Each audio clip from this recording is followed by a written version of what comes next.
Alhamdulillah, wala haula wala quwwata illa billah, salatu wassalamu ala Rasulillah wa ala alihi wa sahbihi wa mawala. Amma ba'du, rabbi shrah li sadri wa yassir li amri wa hlul 'uqdatam min lisani yafqahu qawli. Bapak Ibu yang dirahmati Allah, alhamdulillah, puji syukur kita aturkan kehadirat Allah yang atas berkat nikmat-Nya kita masih diringankan langkah kaki kita untuk duduk di masjid ini, mempelajari agama ini agar lebih tahu dan lebih mengerti. Yang ujung dari semua itu adalah makin mencintai, yang kemudian mengimani dan meningkatkan iman dan takwa kita kepada Allah Subhanahu wa taala. Bapak Ibu yang dirahmati Allah Subhanahu wa taala, kita masih dalam tema tauhid, dalam rangka untuk mengajari anak kita bagaimana berakidah yang lurus, dan kita masih dalam pembahasan macam-macam keadaan waktu doa yang mustajab. Artinya jangan sampai kita kemudian sing enek pokoknya mau dipikir mustajab itu pokoknya petilasane wali, jangan ya. Artinya kita sudah melewati beberapa pekan ke belakang yang lalu itu sudah membahas banyak waktu mustajab itu. Dari mulai ketika sahur, dari mulai saat berpuasa, hari Jumat, hari Rebu, di Arafah, kemudian saat 10 malam terakhir, kemudian 10 awal Dzulhijjah dan seterusnya gitu kan. Dan yang terakhir yang lalu nanti saya rangkumkan insyaallah. Atur nuwun jazakallah. Dan di pembahasan yang terakhir minggu lalu yaitu ketika mendengar ayam berkokok. Jadi sampai ayam berkokok aja nek jenengan mireng niku saat mustajab itu. Dan nek ten kampung kan umumnya enten pitik loh. Enten kutha pun longko pitik. Dengan kula entene murai. Nah, maka ketika kita mendengar ayam itu, kata Nabi SAW, idza sami'tum siyahat dikah. Saya ulangi nggih minggu lalu. Kalau kamu mendengarkan suara ad-dikah, ayam jantan. Ayam jantan ini kan mboten nangis to mesti, pluruk to. Fas'alullah min fadli. Maka mintalah karunia Allah. Napa mawon silakan. Juk duit entuk, njaluk sehat entuk, njaluk anak saleh entuk, njaluk munggah kaji entuk, umroh entuk, haji entuk, monggo. Fa innaha ra'at malakan. Karena si ayam itu sedang melihat malaikat. Tentu malaikat di sini malaikat rahmat. Sebaliknya nanti nek ada anjing atau keledai, nek ten mriken mboten enten keledai, anjing lah, gawon iki. Iku nek nganti jegok, kata Nabi SAW, mintalah perlindungan dari syaitan karena dia sedang melihat setan. Jadi nek jenengan mireng kire anjing niku jegok, nah, mang ta'awud, a'udzubillahi minasyaitonir rajim.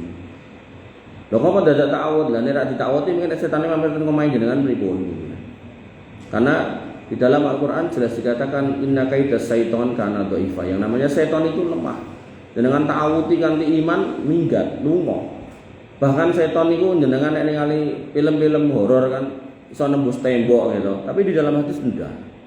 Dapat dikatakan ketika panjenengan pun surup ngenten iki nutup lawang, jendela bismillah, bismillah, sentong niku jenengan tutup bismillah.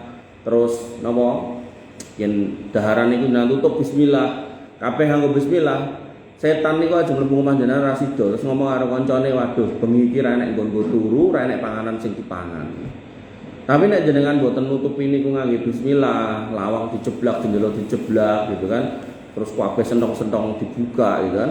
Maka yang terjadi setan akan ngundang kancane, ayo rene gitu. Iki lho enek nggonku turu, enek panganan karo ben-ben sing iso diombe.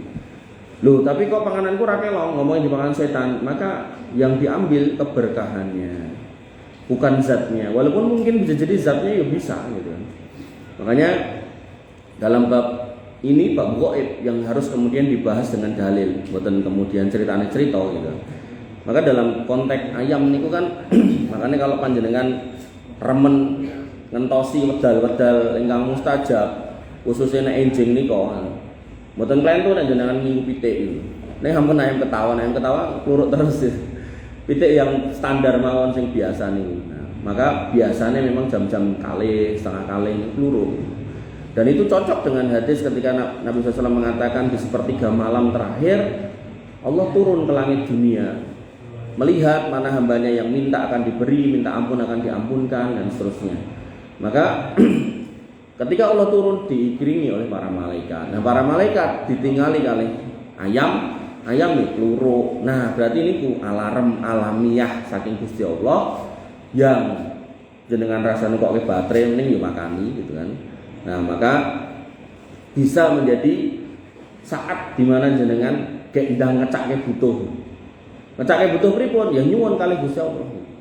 Nek memang jenengan pengen niteni napa metani wayah-wayah sing mustajab. Antara adzan dan iqamah, ketika adzan kan wonten kemarin ketika perang berkecamuk dan seterusnya. Tapi kalau kemudian sing ning omah gitu kan, nah, tentu di situ sepertiga malam terakhir adalah pas titik peluru. Wah niku paling remen niku nek pas niku jenengan donga niku insyaallah langkung sae.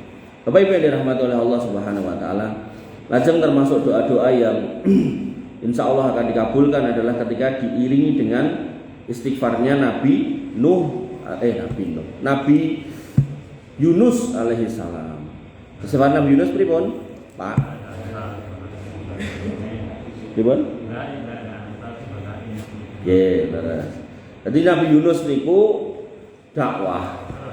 Lajeng dalam dakwahnya kaumnya sing didakwahi niku wis gampangane brengkele ndendeng ngoten kandhane angel wis sak lunga ya.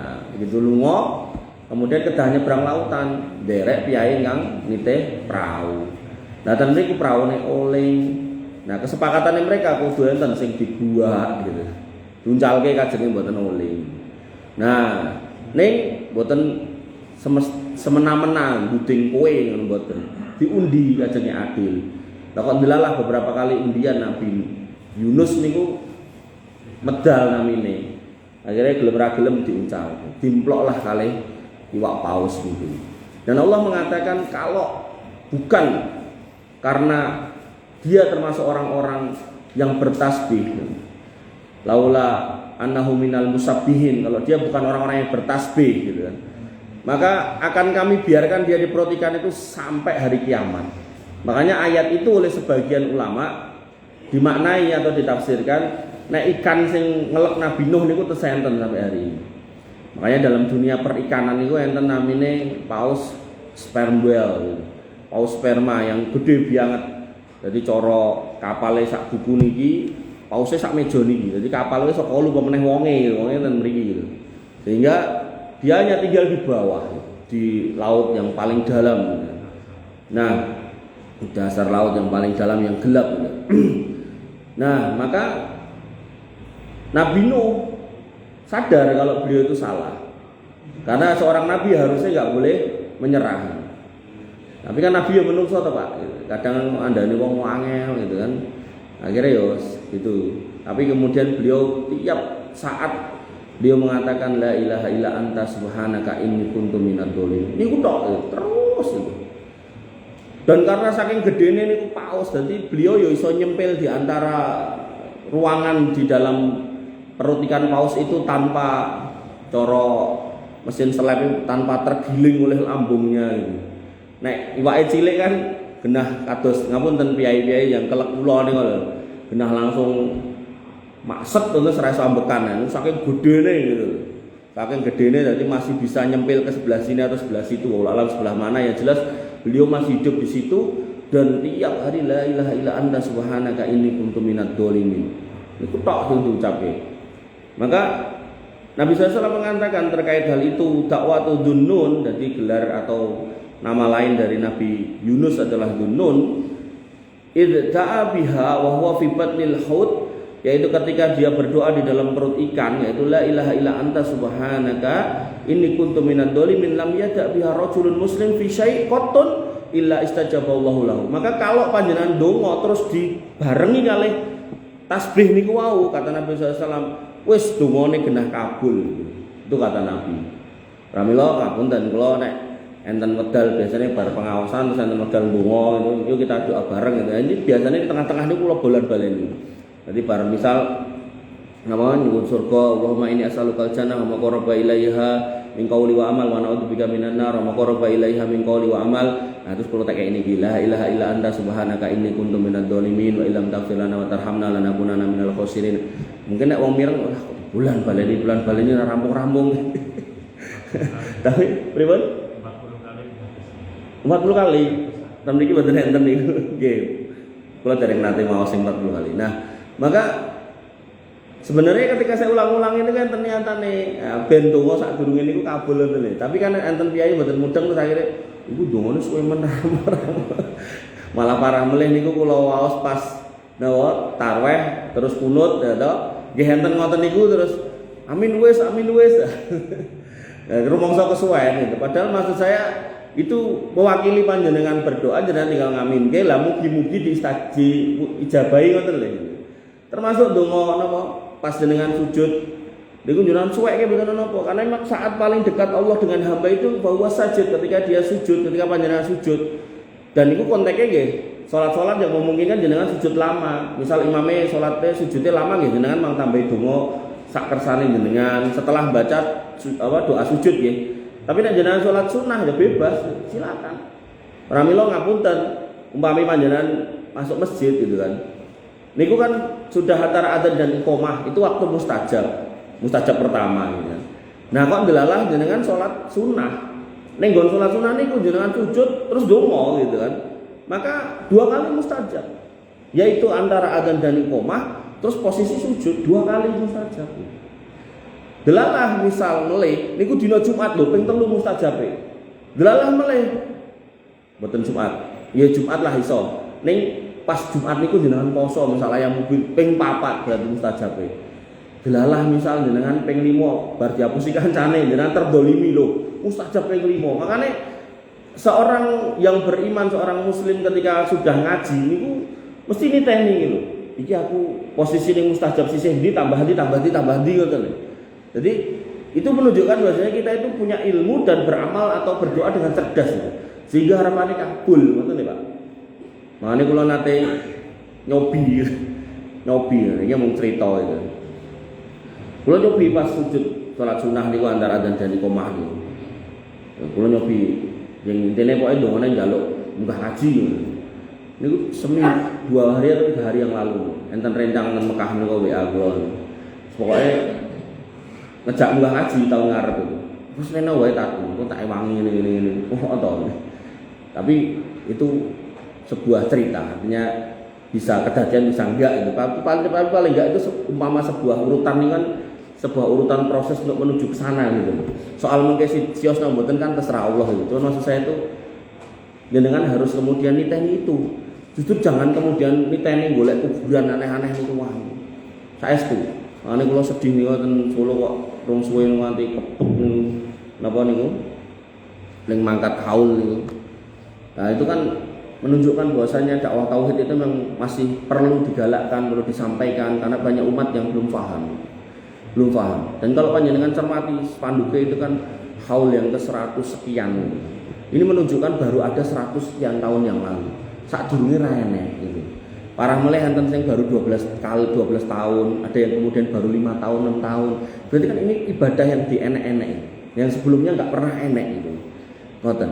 Artinya kalau emang ini syariat dibenarkan dan ini amal sholih, niki genah para sahabat wis nglakoni, Amirul Mukminin wis nglakoni, Khulafaur Rasyidin nglakoni, tapi mboten enten gitu.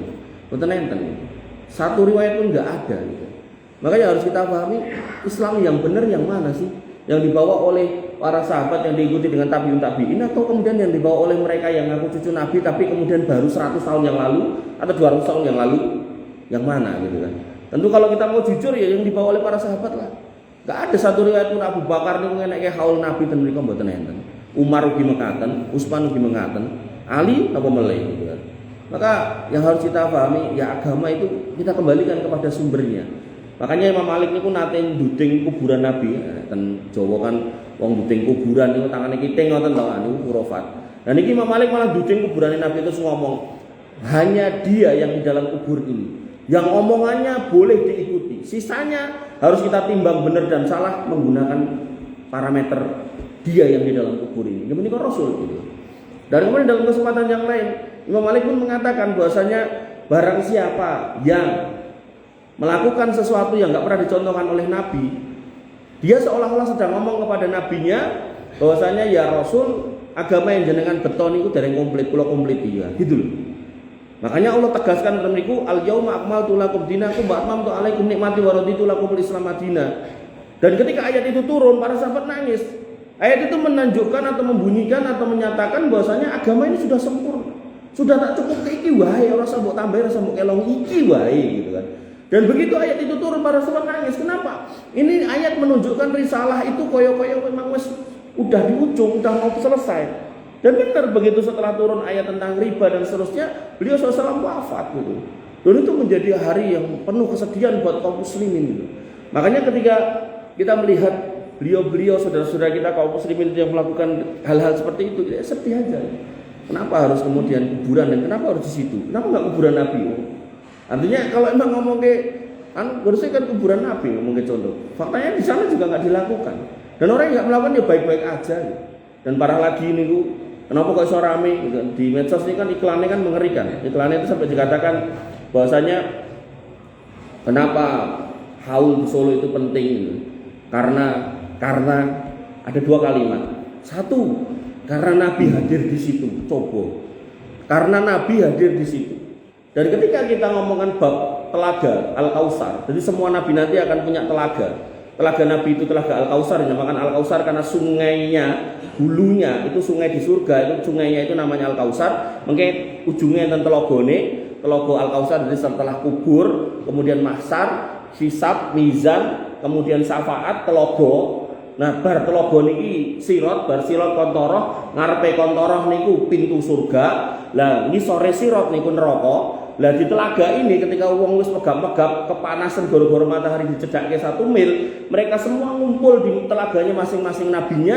Dan di telaga Nabi SAW itu gelase niku melebihi jumlah bintang-bintang di langit. Dan ketika kemudian dicidukke banyu diombe itu sekali teguh aja hilang haus. Padahal manusia pada waktu itu kepanasan dan kekesalan ngantri arep disidang oleh Gusti Allah niku wau, maka sebagian kaum muslimin itu sudah ngumpul di situ. Dan para sahabat bertanya, bagaimana panjenengan bisa mengenali kami di antara banyak orang, kata Nabi SAW, kuwi carane mergone kalian punya metode atau tata cara wudhu yang kemudian menyebabkan kowe engko dadi bercahaya ning akhirat. Disitulah aku bisa bedake antara jaran ireng karo jaran belang. Jadi kita akan terlihat bercahaya karena bekas wudhu. Makanya dalam fikih ketika panjenengan diperintahkan untuk wudhu sampai siku, kan munjuli. Satu untuk menghilangi was-was, yang kedua ben mengko glowingnya tambah glowing, ben tambah bercahaya mengketen akhirat. Ben Gusti Allah niku ling niteni gampang. Gen Nabi niku ling niteni gampang. Paling gampang melih niku muadzin nitenine. Pripun? Mergone apa? Apa Mas Tris? Mergo gulune diodot gitu lho. Jadi Mas Tris sedep adzan terus gulu dopiat ini. Baik. Nah, ada sebagian orang yang punya ciri wudhu tadi glowing, bercahaya, nyedar. Kalau Gusti Allah ken lungo. Lah kemudian Nabi mengatakan ya Allah itu, ya Rabb itu umat saya. Niku umat kula gitu. Kemudian kata Allah Subhanahu wa taala, kowe ora ngerti sing dilakoni saploke kowe mati. Nah, sehingga bahasa tadi bahwasanya tiap haul itu Nabi datang itu jelas dusta. Kenapa? Karena hadis itu mengkonfirmasi nek Nabi itu setelah mati gak tahu apa yang diperbuat umatnya. Sehingga hadis itu tadi, kisah tentang telaga itu dijadikan dasar oleh sebagian besar ulama ahlu sunnah bahwasanya orang-orang yang berbuat atau membuat syariat baru di luar syariat Muhammad SAW itu orang-orang yang akan terusir dari telaga. Kan eman-eman kita terusir itu. Makanya di situ dalil kalau Nabi SAW itu jelas hakul yakin tidak hadir di situ. Itu baru satu hadis. Belum lagi kita ngomongkan yang lain ayat dan seterusnya. Maka niku nek di bab kayak khusus niku bab kitab ruh itu lebih banyak lagi pembahasannya. Kemudian yang kedua, promosi yang kedua yang disampaikan adalah apa? Bahwasanya Habib Fulan bin Fulan itu adalah Menteri Keuangannya Allah. Makanya wong sing teko ora bakalan susah uripe. Rezekine bakalan lancar. Sik kula nek ngaku kula niki ndek wingi bar diangkat Pak Prabowo dadi Menteri Keuangan, jenengan percaya mboten? Ora percaya wong ning TV ora enek gitu kan. Jelas wong ngaku-ngaku wong rada sedengan gitu mungkin jenengan akan berpikir atau mengatakan, "Ora mungkin Mas kayak jenengan TV wingi ora enek, diceluk ora enek, mosok ngaku-ngaku." Kan ngoten to. Maka ketika kemudian ada orang yang menyatakan si fulan ini adalah Menteri Keuangan Allah, maka ya kita harus cek dalilnya ndi. Enggak ada Pak dalilnya. Kalau nggak ada dalilnya kita berhenti bahwasanya itu dusta.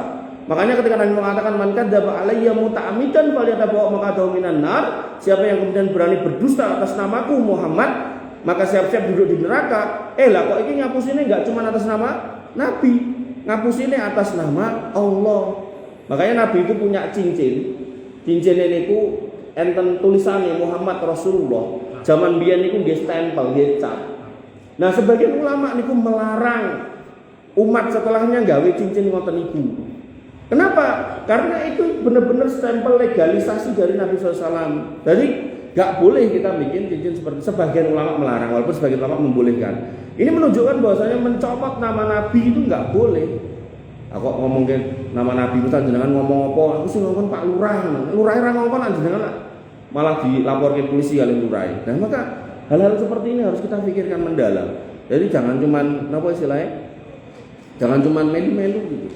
Oh, tapi kan rame banget gitu kan. Ya Allah, mungkin nek jenengan bahas nek misal ada waktu atau kemudian ada kesempatan kita bahas tentang bab Dajjal. Dajjal itu luar biasa. Bahkan kemudian enten lemah niku, Dajjal itu kemudian bisa ngetokin dari lemah itu harta yang tertimbun di situ. Medal kabeh, emas, perak segala macam, inten, permoto, medal kabeh. Kemudian begitu mendatangi satu kaum niku pertaniannya subur kon beriman pegah ditinggal lunga ngerti-ngerti parine ambruk segala macam, susah uripe, banyu kering dan seterusnya. Makanya nanti orang-orang yang kemudian daerahnya kering ketika disuruh beriman dia mempersyaratkan wis gaweane niki lancar uripe gampang, tanine segala macam, banyune ono, begitu ono ya mereka ikut gitu kan. Maka Dajjal itu benar-benar menunjukkan. Makanya kalau kemudian orang ini nggak punya iman yang kuat, nggak punya ilmu yang clear, yang murni, yang benar-benar benar, maka ngetut wong niku benar-benar dia bisa menunjukkan. Nah iki lagi pengakuan tanpa bukti wis bingung gitu. Makanya pentingnya berilmu nggih. Sehingga kalau kita kembali kepada kondisi-kondisi yang mustajab doa itu banyak. Gak usah kemudian geger golek petilasan. Bapak Ibu yang dirahmati oleh Allah Subhanahu wa taala, niki wau nggih dadi jenengan mang donga napa mawon kemudian mang iri la ilaha illa anta subhanaka inni kuntu minadz dzalimin. Bapak Ibu yang dirahmati oleh Allah Subhanahu wa taala. Kemudian pada poin berikutnya nanti mboten kula kei nomor niku wis pira niku sing kula sebut nggih. Nek dulu saya pernah ngitung sampai 34 gitu. Nah, maka Nabi SAW bersabda pada poin berikutnya yaitu ketika panjenengan ningali piyai gerah. Nabi bersabda idza hadartum al-marid, kalau kalian menengok orang yang sakit faqulu khairan, maka ucapkanlah kata-kata yang baik, muga-muga ndang mari, muga-muga sehat, muga-muga iso kumpul meneh, muga-muga iso ngaji meneh, muga-muga dan seterusnya. Nek saged pakai bahasa Arab nggih monggo, Allahumma shfiq, ya muga Gusti Allah memberikan kesembuhan buat panjenengan, atau labak satahurun insyaallah ora apa-apa, insyaallah dosa-dosamu dirontokke kalih Gusti Allah lan sak piturute gitu kan. Maka Nabi SAW mengatakan fa innal malaikata yu'ammanuna ala ma taqulun. Karena pada saat itu malaikat itu mengaminkan apa sing mbok omongke. Nah, sehingga dalam konteks panjenengan ketika ningali piyai gerah, nengoki piyai gerah, maka enggak cuma ndongake dhek. Nek perlu jenengan sisipe donga nggih jenengan. Muga-muga bedang mari yo gitu. Dalam hati muga-muga rezekiku yo lancar. Ngoten. Karena Allah itu senang kepada seorang muslim yang nengoki orang sakit, niliki wong loro. Nah, begitu senang kemudian dikirimlah malaikat rahmat. Semata ugi ketika panjenengan ten masjid, Allah itu senang, makanya di masjid-masjid itu banyak malaikat sakjane mungkin kita tuh enggak bisa lihat. Wabil khusus ketika hari Jumat, karena ada khutbah Jumat, makanya sebelum khotib naik mimbar, malaikat itu kan standby di pintu-pintu kan nyatet sapa sing teko. Sing teko gelombang pertama untuk pahala kaya korban unta, bar kuwi kaya korban sapi, bar kuwi kaya korban napa wedhus lan sak piturute. Maka begitu khotib naik mimbar, Assalamualaikum warahmatullahi wabarakatuh gitu kan.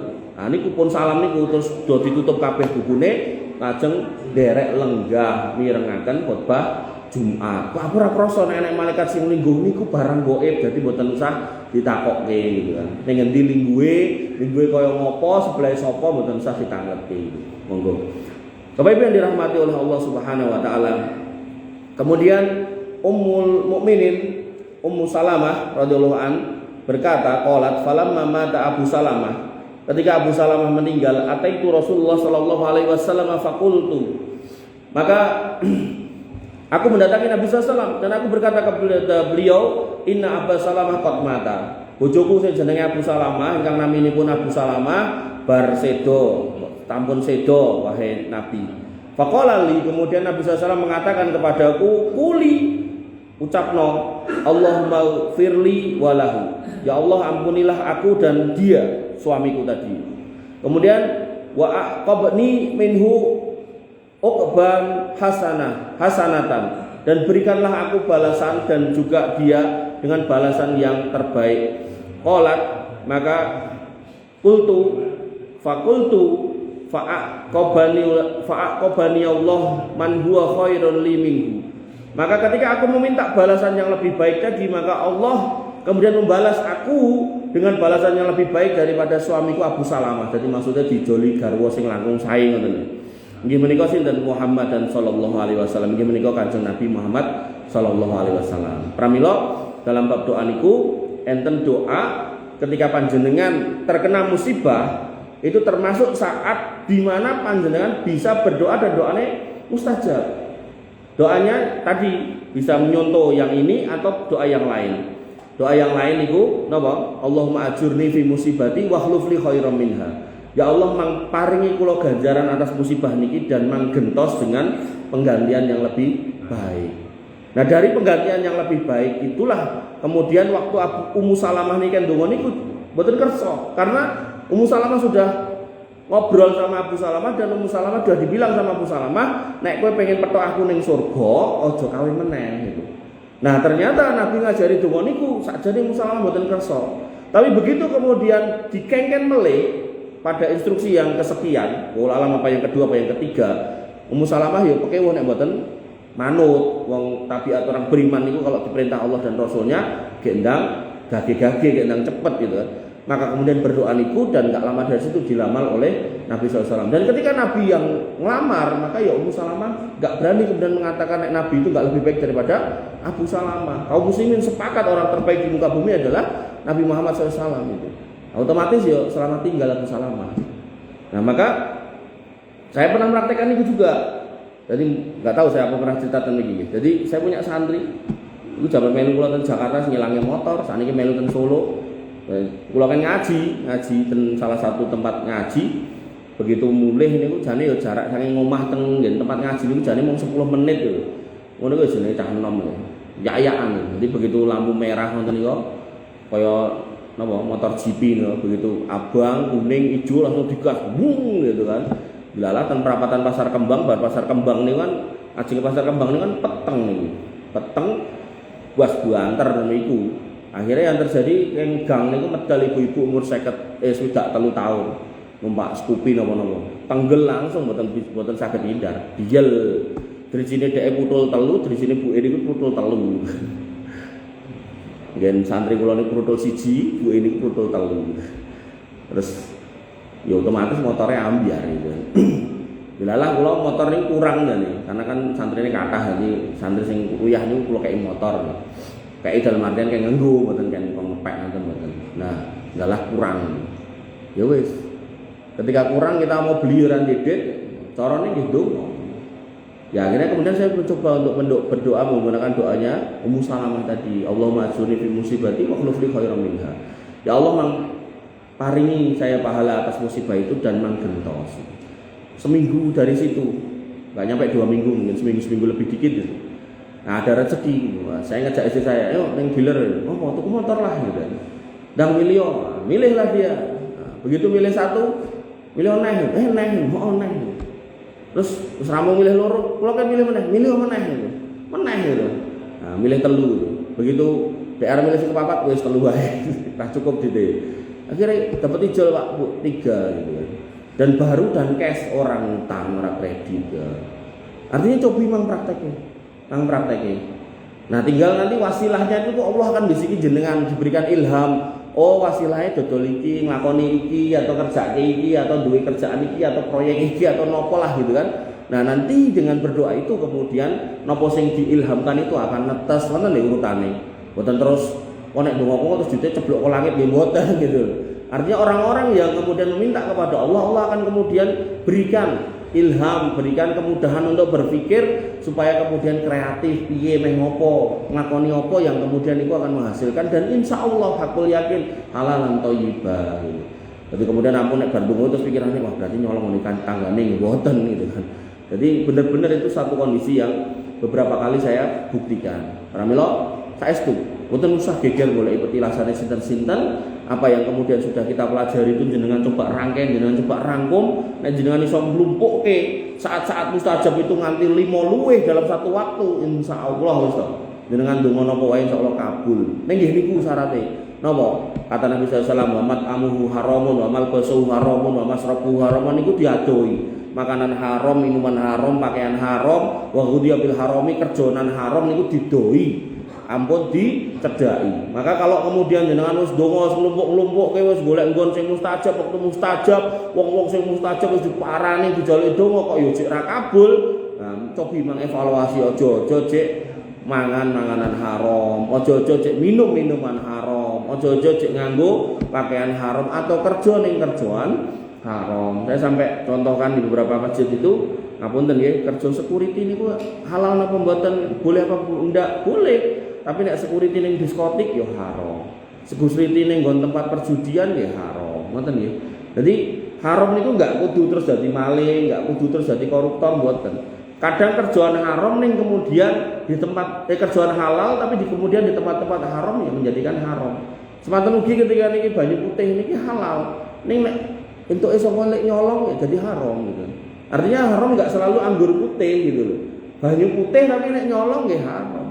Baju juga gitu, wong lanang mboten entuk piye jalan mboten asal ngangge baju napa sutra. Klambine ora sutra nek nyolong memeyane wong ya haram gitu kan. Nah, jadi kita harus bisa mengerti haram zatnya sama haram prosesnya. Nah, jangan sampai haram zatnya juga jangan sampai haram prosesnya. Bapak Ibu yang dirahmati oleh Allah Subhanahu wa taala, dan kemudian kondisi mustajab lagi yaitu ketika ada yang mau dicabut nyawanya. Jadi ketika panjenengan ngancani piyai yang baru nazak yang mau dicabut nyawane niku, jenengan ngancani iki bukan berarti jenengan kudu sing nalkin wong liya, jenengan ngancani pas ngancani niku ya siap-siap barangkali sing nalkin iki kesel gantian Mas yo. Nah, pas dia masih mentalkin gitu kan. Nah, jenengan berarti mau ngancani mboten mentalkin. Nah niku manfaatke gitu mo. Nah, Nabi SAW bersabda ketika beliau mendatangi Abu Salamah di mana matanya terbelalak mau meninggal. Beliau kemudian memejamkan matanya kemudian bersabda, "Innar ruh idza qabada taba'ahul basar." Sing jenenge nyawa kuwi nek didudut, maka arah metune nyawa kuwi ditututi nganggo pandangan mata. Makanya orang-orang sing melorok niku belum tentu niku wong elek mboten gitu kan. Abu Salamah niki piyai sae gitu. Jadi bukan wong elek mboten. Nah, maka begitu didudut gitu kan, matanya mengikuti gitu kan. Kemudian fadoja nasu min ahlihi faqala. Maka orang-orang dari kerabatnya hirup pikuk pada Nabi SAW dan kemudian beliau bersabda, "Tad'u ala anfusikum illa bi khair." Dongo sing apik-apik aja sing elek-elek gitu kan. Fa innal malaikata yu'ammanuna ala ma taqulun. Karena saiki iki akeh malaikat. Jadi ketika orang mau meninggal niku, piyai niku nek ajeng sedo niki anggape menungso ngoten nggih. Niki nek diglethake niku kan ajeng sedo ditalkin begitu nyawane mau didudut. Niku sing dudut malaikat dengan profesi khusus namanya malakul maut, walaupun ada sejak SD kita dikenalkan jenenge sinten Mas? Sinten? Israel gitu kan. Ning ngapunten nggih, kula dereng nate nemoni enten ayat napa hadis nek niku namine Israel. Yang di ayat disebut sebagai malakul maut. Malakul maut satu tok. Dia yang kemudian akan jabut. Ning sadurunge jabut, lah niku ditekake malaikat-malaikat. Makanya orang-orang innalladzi naqulu rabbuna Allah sumastaqamu, orang-orang yang berkata Rabbku kuwi Gusti Allah kemudian istiqomah mau beriman di atas tauhid, tatanazzalu alaihimul malaikah, maka malaikat akan turun dan mengelilingi. Jadi sadurunge malakul maut medhuk niki sirahe ngoten. Nah, sadurunge tenggen sirahe niku malaikat-malaikat pengiring niku teka ubeng. Dan mereka akan mengatakan Allah takhafu wa la tahzanu wa absiru bil jannati allati kuntum tu'adun. Ora usah kuwatir, ora usah sedih, wis kabar gembira nggo kowe karo sing padha kaya kowe sing istiqomah kemudian beriman, nek bakal entuk surga sing wis janjeki karo Gusti Allah. Nah, karena malaikat yang turun itu banyak termasuk malakul maut, maka Nabi SAW ketika menghadiri proses kematian Abu Salamah, beliau mengatakan kepada keluarganya, "Gus, aja ngomong sing elek-elek, ngomong sing apik." Maksudnya ngomong sing apik napa? Ya terkait mayit iki. Ya Allah mangparingi surga, ya Allah mengampuni dia, ya Allah mangrahmati dia. Pokoke sing apik-apik. Senajan mungkin ngapunten jenengan sok yo anyel, sok yo ngerti daerah sok dablek misal ngoten. Karena nih Nabi mengatakan malaikat iki mau apa nek ngaminke apa sing mbok omongke sedangkan ngomongke elek kan bahaya buat dia. Niku nek konteknya kepada yang mati. Makanya nek panjenengan lagi ngancani niku wau, nek panjenengan ngapunten, nek panjenengan ngeh dengan kata-kata beliau sallallahu ini, sabda beliau ini, maka gak salah kalau jenengan yo ndonga bawae dhewe gitu. Ya Allah mengrahmati dia dan saya, ya Allah mengampuni dia dan saya, ya Allah menglebetke surga dia dan saya, ya Allah kalau gadah masalah utang akeh mang lunaske boleh, karena ngomong pas niku di sekitar malaikat yang sedang ngumpul berpotensi diaminkan sekian banyak malaikat. Nah maka bisa jadi itu menjadi kondisi yang mustajab. Pun ada nisakah? Oh sampun. Bapak Ibu yang dirahmati oleh Allah Subhanahu wa taala, mbok bilih cekap semanten insyaallah kita lanjutkan lagi dan masih banyak lagi. Mboten itu sampai 34. Jadi makanya kalau kita mau geger golek kuburan itu seru gini ra karu-karuan. Kurang lebihnya saya mohon maaf. Alhamdulillah subhanakallahumma wa bihamdika asyhadu an la ilaha